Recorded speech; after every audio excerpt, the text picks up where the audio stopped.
नमस्कार साथियों एवं प्यारे बच्चों, आज हम कक्षा 6 एनसीईआरटी गणित प्रश्नावली 12.1 अनुपात और समानुपात के सवाल नंबर 1 से शुरू करेंगे। आपको ये सवाल ध्यान से समझने हैं और ये समझने से पहले आप एक बार पिछली क्लास जिसमें हमने इस प्रश्नावली की भूमिका पढ़ी है वो जरूर समझ ले। यदि आपने वो अच्छी तरह से समझी है तो ये सवाल आपके लिए बहुत ही आसान है। बेटा आपने वो क्लास नहीं समझी है तो उसका लिंक आपको इस क्लास के लास्ट में और इस क्लास के डिस्क्रिप्शन में मिल जाएगा। पहले आप उसे समझ लो तो ये आपके सवाल चुटकियों में हो जाएंगे। ठीक है, तो देखो सवाल नंबर 1। एक कक्षा में 20 लड़कियां और 15 लड़के हैं, अनुपात ज्ञात कीजिए। एक कक्षा में 20 तो लड़कियां और 15 लड़के हैं। अब हमें अनुपात ज्ञात करना है। देखो ए, लड़कियों की संख्या का लड़कों की संख्या में, लड़कियों की संख्या का लड़कों की संख्या में। तो देखो कैसे ज्ञात करते हैं, हमें अनुपात ज्ञात करना है लड़कियों की संख्या का लड़कों की संख्या में। तो यहाँ पर लड़कियों का अनुपात, यहाँ क्या आ जाएगा, लड़कों का। ठीक है, तो बेटा ये वाला चिन्ह किसका होता है, अनुपात का। ठीक है, लड़कियों का अनुपात लड़कों से। ठीक है, अब देखो लड़कियां कितनी वो लिखेंगे 20 अनुपात लड़के कितने, लड़के हैं 15 तो ये 15 हो जाएगा। ठीक है, अब मैंने कहा था कि अनुपात को हम बटे में लिख सकते हैं, भिन्न में लिख सकते हैं। कैसे, ये 20/15 लिख सकते हैं ना, इसको भी हम अनुपात ही बोलेंगे। ठीक है, अब देखो हमें करना क्या है, इन दोनों में किसका भाग जा रहा है, इसको हम काट लेंगे। किसका भाग जाता है, 5 का। पहाड़ी में आते हैं दोनों 5 के में, 5 × 3 = 15, 5 × 4 = 20। ठीक है, तो देखो क्या आया, 4/3 मतलब 4:3। ये आ जाएगा इसका आंसर। ठीक है, तो लड़कियों की संख्या का लड़कों की संख्या में अनुपात क्या हो जाएगा, 4:3 हो जाएगा। ठीक है बेटा, अब देखो यहां पर लड़कियों की संख्या का कुल विद्यार्थियों की संख्या में, अब यहां हमें लड़कियों की संख्या का कुल विद्यार्थियों की संख्या में अनुपात बताना है।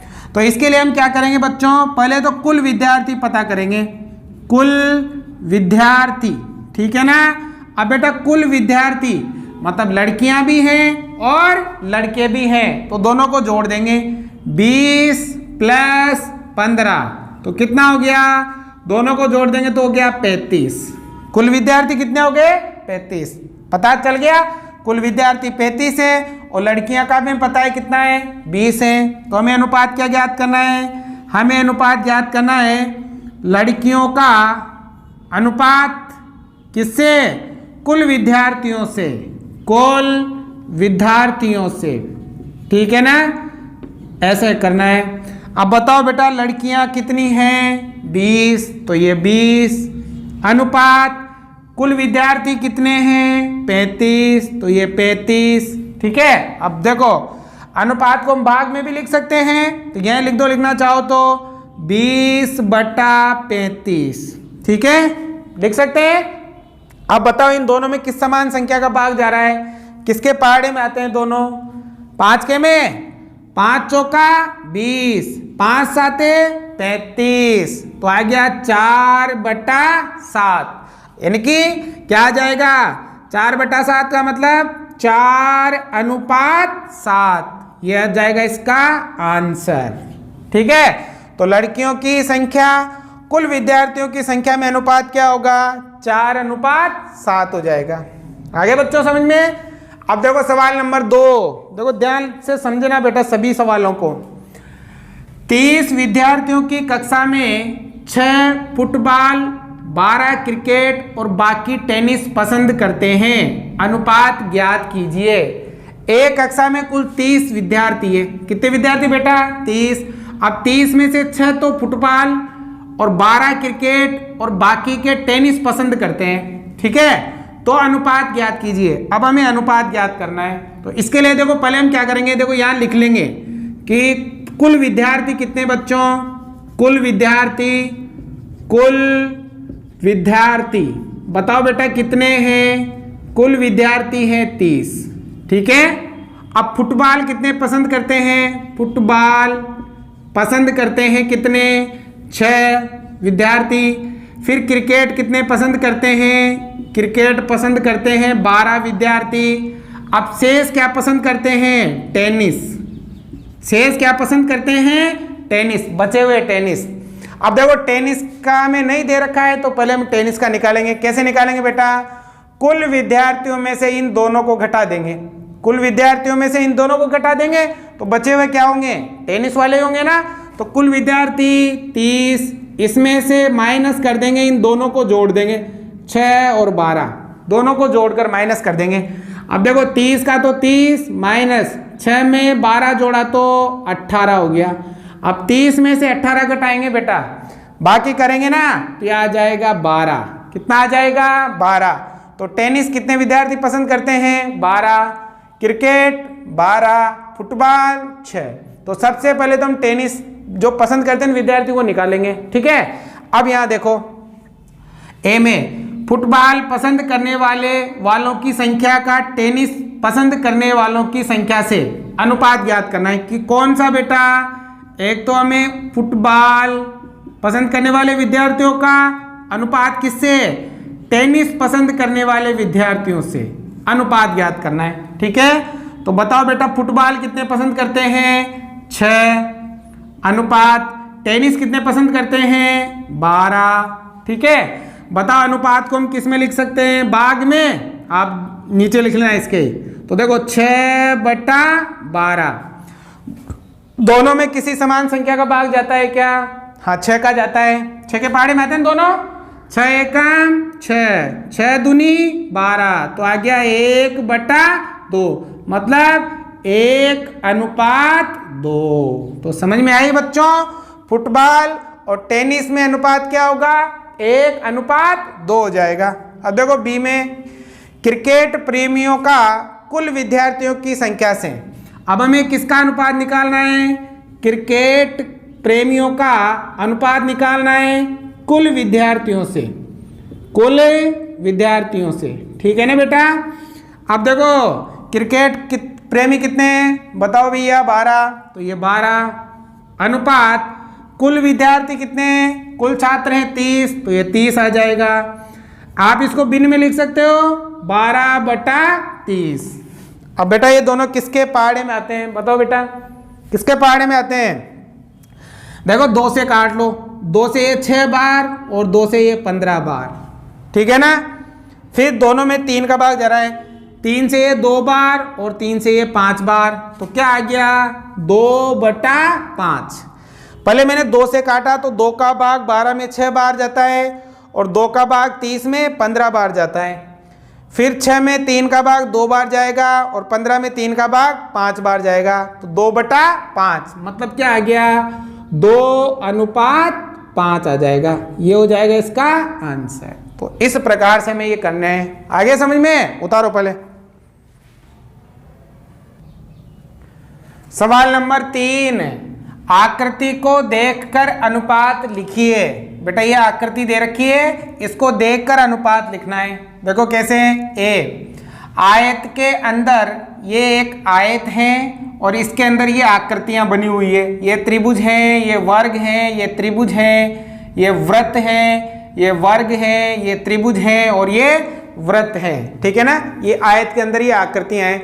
अब इनको देखकर हमें अनुपात बताने हैं। तो देखो बेटा सबसे पहले आयत के अंदर के सभी त्रिभुजों की संख्या का वर्तों की संख्या से हमें त्रिभुजों का अनुपात बताना है। किससे?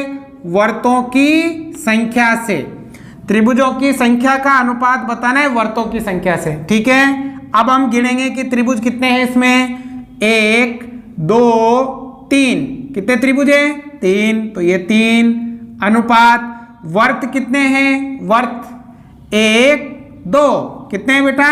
2, 3 अनुपात 2। अब हम इसको अनुपात को भिन्न में लिख सकते हैं 3/2। क्या ये दोनों किसी से कटेंगे क्या? किसी समान संख्या का भाग जाता है क्या? नहीं जाता। नहीं जाता तो यही उत्तर आ जाएंगे। नहीं कटेंगे ना दोनों तो 3/2 उत्तर आ जाएगा, ठीक है। अब देखो ये बी वाला, आयत के अंदर के सभी वर्गों की संख्या का, किसका, वर्गों की संख्या का अनुपात सभी आकृतियों से, किसे निकालना है, सभी आकृतियों से। हमें पहले तो पूछा था त्रिभुजों में और वर्तों में अनुपात बताओ, अब पूछा है वर्ग में और सभी आकृतियों में, वर्ग में और सभी आकृतियों में। अब देखो गिनेंगे वर्ग कितने हैं, 1 2, कितने वर्ग है बेटा, 2 अनुपात। अब सभी आकृतियों को गिनेंगे, सभी आकृतियां कितनी है, 1 2 3 4 5 6 7, सभी आकृतियां ये नहीं गिननी है बड़ी, आयत के अंदर की आकृतियां गिननी है। तो 1 2 3 4 5 6 7, तो ये आ गया 7, 2 अनुपात 7। अनुपात को हम भिन्न में लिख सकते हैं 2/7। क्या ये दोनों किसी समान संख्या से कट सकते हैं क्या, नहीं कटेंगे, तो यही उत्तर आ जाएगा 2/7। अब देखो सी, आयत के अंदर के सभी वर्तों का, पहले तो किसका, वर्तों का अनुपात सभी आकृतियों से, किसे निकालना है, सभी आकृतियों से, ठीक है ना बेटा, वर्तों का अनुपात निकालना है सभी आकृतियों से। अब देखो गिनेंगे वृत्त कितने इसमें, 1 और 1 2, कितने वृत्त हैं, 2 अनुपात सभी आकृतियों का। अब सभी आकृतियां गिनो कितनी है, 1 2 3 4 5 6 7, तो 2 अनुपात 7। इसको हम भिन्न में लिखेंगे तो 2/7 होगा, दोनों किसी से नहीं कटेंगे, तो यही इसका उत्तर आ जाएगा। समझ में आ गया। सवाल नंबर 4, हामिद और अख्तर ने 1 घंटे में क्रमशः 9 किलोमीटर और 12 किलोमीटर की दूरी तय की। हामिद और अख्तर की चालों का अनुपात ज्ञात कीजिए। देखो बेटा, हामिद और अख्तर 2 लड़के हैं।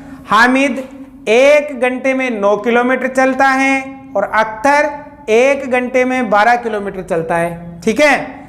अब हामिद और अख्तर की चालों का अनुपात ज्ञात करना है। इन दोनों की हमें क्या ज्ञात करना है, चालों का अनुपात ज्ञात करना है। तो इसके लिए हम क्या करेंगे, पहले तो दोनों की चाल निकालेंगे, फिर अनुपात ज्ञात करेंगे। तो देखो चाल कैसे, जो बेटा चाल है ना, चाल ज्ञात करने का सूत्र होता है दूरी बटा समय। चाल ज्ञात करने का सूत्र क्या होता है, दूरी बटा समय। मतलब दूरी में अगर हम समय का भाग दे दें तो क्या आ जाएगी, चाल आ जाएगी, ठीक है ना। तो देखो सबसे पहले तो हम क्या करेंगे, हामिद की चाल, हामिद की चाल निकालेंगे। तो कैसे, देखो बेटा सूत्र क्या है, दूरी बटा समय। तो देखो हामिद कितनी दूरी तय करेगा, 9 किलोमीटर, तो दूरी आ जाएगी 9 बटा समय कितना लेगा, 1 घंटा, तो 1 आ जाएगी, ठीक है।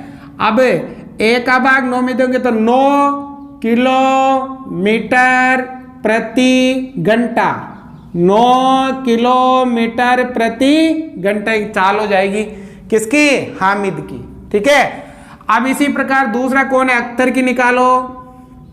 अख्तर की चाल, बताओ बेटा सूत्र क्या है चाल निकालने का, दूरी बटा समय। अब अख्तर ने कितनी दूरी तय की, 12 किलोमीटर, ये 12 बटा, अब कितने समय में की, वही 1 घंटे में, तो 1 आ जाएगा। 1 का भाग 12 में, 12 किलोमीटर प्रति घंटा, ठीक है। किलोमीटर प्रति घंटा कैसे आया, ये 9 किलोमीटर था तो किलोमीटर तो यहाँ से आया, ये 1 घंटा था तो घंटा यहाँ से आया। तो बेटा हामिद की चाल तो है 9 किलोमीटर प्रति घंटा और अख्तर की चाल है 12 किलोमीटर प्रति घंटा। अब हमें अनुपात ज्ञात करना है, किसमें, हामिद की चाल में, अनुपात किसमें, अख्तर की चाल में, ठीक है।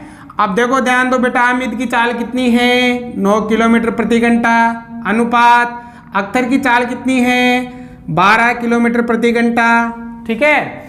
अब हम अनुपात को भिन्न में लिख सकते हैं, मतलब 9 बटा 12। बताओ दोनों में किसी समान संख्या का भाग जाता है क्या, हाँ 3 का, 3 तिया 9, 3 चौको 12। तो बताओ बेटा अनुपात कितना आ गया, 3 अनुपात 4 आ गया, ठीक है ना। अगर तुम चाल नहीं निकालते तो तब भी उत्तर ये आता, डायरेक्ट करते ना 9 और 12 से, लेकिन हमें यहाँ कहा है कि चालों का अनुपात ज्ञात करो, तो पहले इसकी चाल निकालेंगे फिर अनुपात ज्ञात करेंगे। चाल निकालने का सूत्र होता है दूरी बटा समय। ठीक है, तो आज की क्लास में हम यही सवाल करेंगे। उम्मीद करता हूँ आप लोगों को समझ में आए होंगे। अगर समझ में आए हो तो लाइक, शेयर और सब्सक्राइब जरूर करें। Thank you.